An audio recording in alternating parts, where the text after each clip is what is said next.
মনোবীক্ষণ polyclinic, চিকিৎসার জগতে এক দশক। এখন এখানে সব বিষয়ে ডাক্তারবাবু একসাথে তলায়। ফোন করুন 7477999515 এই নম্বরে। মঙ্গলবার থেকে মুর্শিদাবাদ মেডিকেল কলেজ হাসপাতালে খুলেছে ওপিডি পরিষেবা। অন্যদিকে ওপিডি পরিষেবার পাশাপাশি সমান্তরালভাবে চলছে অভয়া ক্লিনিকও।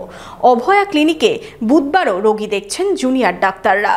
কাভেরি পারিবারিক বস্ত্র প্রতিষ্ঠান, এক্সক্লুসিভ কালেকশন সঠিক দামে পেতে আজই আসুন কাভেরিতে। লাকি টিপের মাধ্যমে পেয়ে যান গোল্ড কয়েন। কাভেরি, খাগড়া, ভৈরবতলা, বহরমপুর। সব দাবি না মানা পর্যন্ত আন্দোলন চলবে। 40 দিন ধরে আন্দোলনে অনড় জুনিয়র চিকিৎসকেরা। যদিও আন্দোলনের মাঝে থেমে নেই রোগী পরিষেবা। বুধবার মুর্শিদাবাদ মেডিকেল কলেজ ও হাসপাতালে অভয়া ক্লিনিকে রোগীদের ভিড়। অভয়া ক্লিনিকের মাধ্যমেই জনসাধারণের স্বার্থে মুর্শিদাবাদ মেডিকেল কলেজ ও হাসপাতালের জুনিয়র চিকিৎসকেরা স্বাস্থ্য পরীক্ষা শিবিরের আয়োজন করেছেন।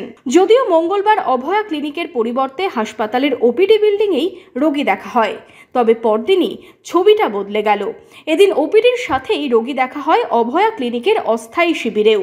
জুনিয়র চিকিৎসকেরা এদিন ক্যাম্প করে বিভিন্ন বিভাগে রোগী দেখেন। আরজিকর হাসপাতালের কর্মরত চিকিৎসক অভয়ার প্রতি অন্যায়ের প্রতিবাদ ও বিচারের দাবিতে চালু হয় অভয়া ক্লিনিক, যে প্রয়াস জারি রয়েছে জরুরি বিভাগের সামনে। জুনিয়র চিকিৎসকেরা বলছেন, রোগী পরিষেবা সচল রয়েছে হাসপাতালে। আউটডোরের সাথে সমান্তরালভাবে তারা অভয়া ক্লিনিকেও রোগী দেখছেন। যেমন চলছিল এমার্জেন্সি যেমনই চলছে, তার সাথে সাথে আমাদের প্যারালাল ওপিডি যেটা অভয়া ক্লিনিক, ওইটা ওই পাশে এখন যেমন চলছে রোগী সেটা ওপেন রয়েছে। তার সাথে আমাদের কোল্ড ওটি, এমার্জেন্সি ওটি সবই চলছে। আমাদের কোনো পরিষেবা আমাদের বন্ধ নেই। আমাদের এটা ইন্ডিভিজুয়ালি চলবে যতদিন না একটা কোনো এই ব্যাপারটার একটা ডিসিশনে পৌঁছতে পারছে সবাই, ততদিন আমাদের ওয়েস্ট বেঙ্গলের সব কলেজের সাথে মিলে ততদিন প্যারালাল ওপিডিটা চলবে। হ্যাঁ, আলোচনা করে তারপর আমরা ডিসিশন করব। অবিলম্বে রাজ্যকে ভিত্তিক টাস্কফোর্স গঠনের নোটিশ জারি করতে হবে। কলেজ ভিত্তিক টাস্কফোর্সে পড়ুয়াদের প্রতিনিধি রাখতে হবে। গঠন করতে হবে রেসিডেন্সিয়াল ডক্টরস অ্যাসোসিয়েশন। মুখ্যমন্ত্রীর প্রতিশ্রুতি অনুযায়ী নতুনভাবে রোগী কল্যাণ সমিতি গঠন।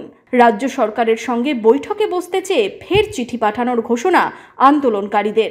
সমস্ত মেডিকেল কলেজের আন্দোলনরত জুনিয়র চিকিৎসকদের সিদ্ধান্তেই পরবর্তী সিদ্ধান্ত নেওয়া হবে।